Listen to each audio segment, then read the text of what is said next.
So I know what you're thinking. You're thinking, Bryan, you have a problem. This is a little disturbing the way you've got your Shrine of Cthulhu games here and the sheer amount of Cthulhu games that you have, Lovecraft games. But I just want to, it's my favorite theme. I love it. I love the crazy cosmic madness. It's insane, right? But let's just take a quick history lesson. This started it all. Call of Cthulhu, Chaosium's RPG.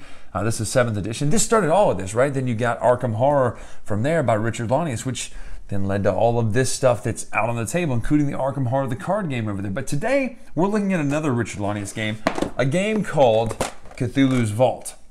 Cthulhu's Vault. Are you cracking codes? Are you robbing safes? No! In fact, ironically, spoiler, I don't even know why it's called Cthulhu's Vault, other than the fact that Cthulhu's in it. But there are no vaults. There are no safes. You don't even put your little stethoscope on and listen to try to crack the code. Not at all. But let's take a look right now at what Cthulhu's Vault really is, and if you should play it. It's 10. Right now.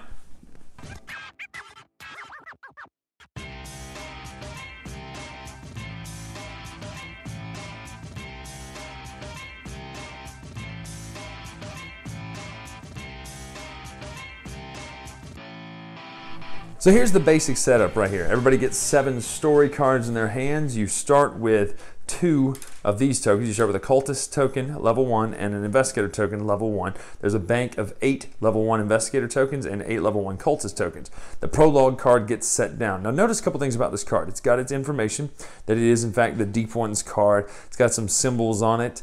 You'll notice that it has this symbol up here. You then notice that here, there's a symbol up in the top left. So this is a monster. Well, I would look through my hand and I would try to find one that has the bonus. Now again, you don't have to, but this is just a way to get a bonus.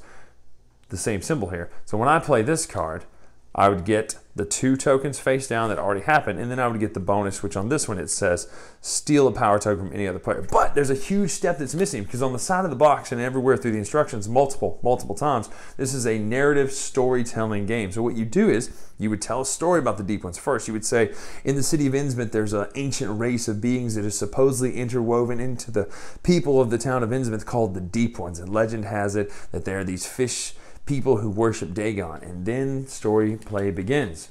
Someone will then play, let's say I play the professor. I would then say something like, Professor Armitage has dispatched you to the town to go and visit and see if you can find out anything about the strange comings and goings of the town. And you keep going until one of 3 happens. One of 3 things happens. So you're telling this story, this awesome story, as it goes along. And you're just keeping, it's just fun though. The problem is, it's not essential to the game. But you have to do it to play this game. The Cthulhu's Vault, that is part of it, is that you have to play it with a narrative storytelling, but it doesn't affect the mechanics whether you do a good job or not. You then, once everybody runs out of cards, or once 8 of these things have been taken, or once these have been taken, or once you look down and notice that you have the amount of cultist numbers, so this is a 1, but there are other cultist symbols over here that are higher. For instance, this one's a, well, I can't find one right now, but there's 2s out here. Once you have, based on the player count, this number to summon the Ancient One, you will then flip over your Ancient One card. You say, Ancient One card, you didn't mention that. That's right.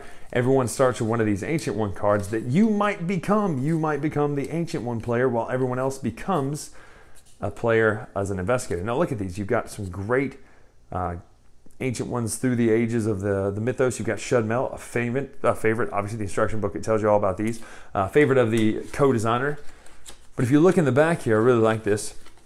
It tells you the history of all the Ancient Ones here, where they're found, where they came up from first in the mythos, and all that sort of stuff. It also gives you examples how to tell a good story. So the rule book is great for that. However, quite a few errors in the rule book when it comes to this example. Do not follow this example here. Follow the rules up here. So just know that. Everybody will then flip over their card. Whoever becomes the Ancient One first will flip over their card. Let's just say we're playing as the, let's find an easy one to say, Hastur.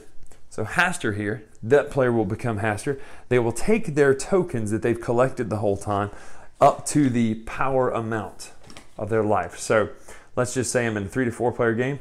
I would then have 10 tokens for the life points of Hastur. That would be the points that I've been collecting. These tokens I've been collecting the whole game. I would collect, let's just say I had 10. That then becomes my health. Well then, fighting starts like this. Then, there are these investigator cards that look a lot like some of the story cards size-wise, but they're not. They're blue on the back. everybody will get one of these cards based on the fact that whoever has the highest number of investigator tokens will then get to pick from the choices based on the player limit. Get to pick from the choices.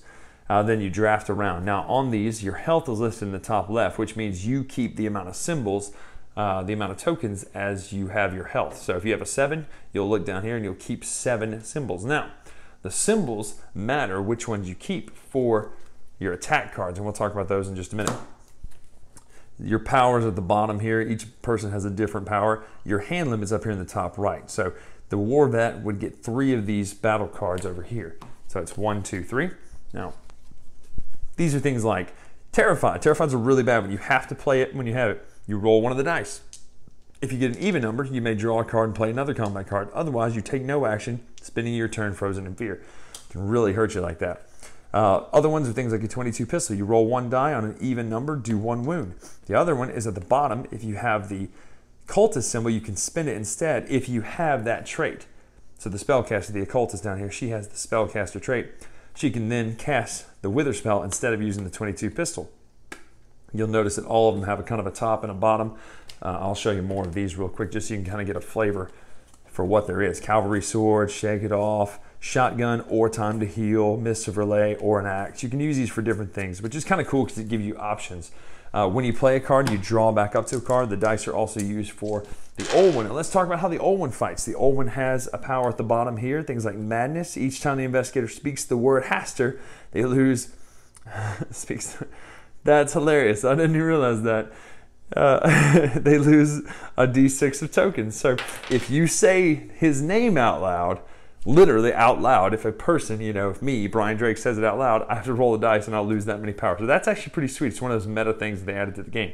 Hand limit for the monsters, 3 cards. So the same rules though, when you play one, they'll draw one. Now these are pretty interesting though, because look, the top one is just kind of like the monster cards, or the investigator cards. There's an attack. Any investigator does 2 wounds. Or if you have the bottom though, and you are Haster, it's the yellow sign.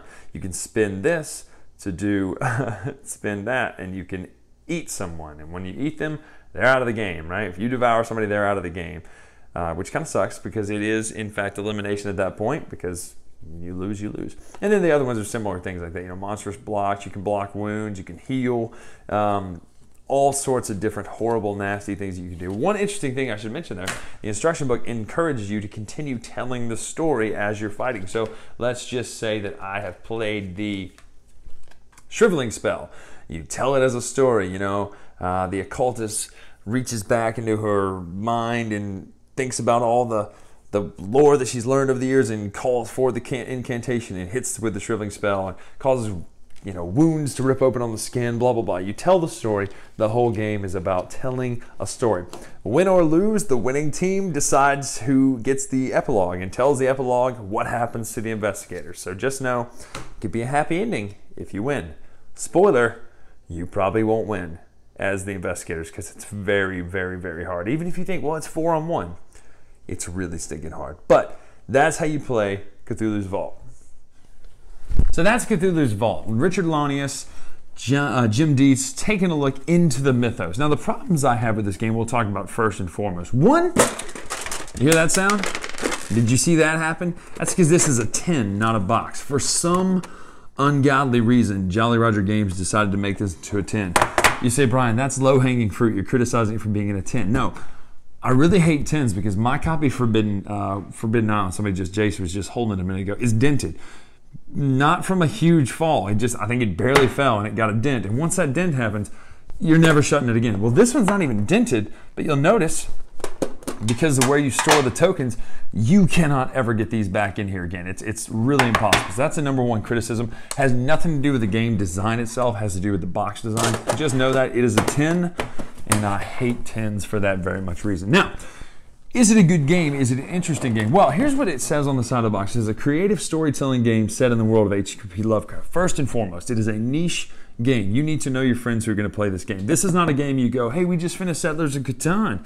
How about we dive into Cthulhu's Vault? No, you can't do that because it's a game for people who know the mythos. Is that a bad thing? Well, no, because it's 2018 and so many people know the mythos because they played all these games for so long. So the interesting thing about it is, if you know the mythos, it really rewards you because you get to tell this deep and engrossing story, which is what's fun about all these games like Mansions of Madness and Mythos Tales and Arkham Horror, the card game, in the first place, is that you're telling this deep, engrossing story in a wonderful mythos about aliens and cosmic beings and stuff. However, the problem I have with that is it's absolutely non-essential to the game. It says it on the side of the box, but it's not. You can play this game silently because the mechanics allow you to play a card, get the tokens that go with that card. Play a card, get those tokens. Play a card, get the bonus, get those tokens. And then you have a fight in which you spend the tokens you collected and other cards to fight the great old ones. Now, is that a bad thing? If you play it right, no, because it's actually a really great game if you play it right. But the fact, what really just chaps me about it is you don't have to play it right to play the game. Like, you can't say that about any of these other games. You can't be like, hey, let's play Mansions of Madness 2 without the app. You can't do that. Let's play Pandemic Reign of Cthulhu, but let's not use cards this time. Let's roll dice. You can't do it. It's like one of the essential things about the game is non-essential, and that just drives me absolutely crazy. So, is it fun? It is if you know the mythos. Just know that. You need to know the mythos, or at least you need to be interested. Is it a game you'll play over and over again? Maybe, because it's kind of quick and it's take that to a point to where it's not just an angry take that, because at least you get some allies. At least you have 2 or 3 other people on your team helping fight your jerk of a friend who became Haster all of a sudden and starts to devour you and eat you and kill you, and you will lose. It's very hard to beat the great old one, we've noticed. But that's Cthulhu's Vault. That's Richard Loney's taking another crack at the Lovecraft universe. Apparently, once you're in your wheelhouse, you do your thing.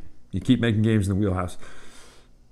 That's it. That's all I can say. Cthulhu's Vault, it's 10 out of 10. It's great if you know the mythos. If you don't, pass. That's it. I'm Brian Drake with the latest retro here on the Dice Tower. For more videos, check out the latest retro on Twitter, our Dice Tower, Patreon, all that sort of stuff. Make sure to check that out. We'll see you next time. Thanks so much for watching the Dice Tower videos. Find more great videos and reviews, as well as our top-rated audio podcast at Dicetower.com. You can also find other great shows at Dicetowernetwork.com. I'm Eric Summerer, and you've been watching The Dice Tower. The Dice Tower is sponsored by Cool Stuff Inc., where you can find great games for great prices. Cool stuff in stock. Check them out at CoolStuffInc.com.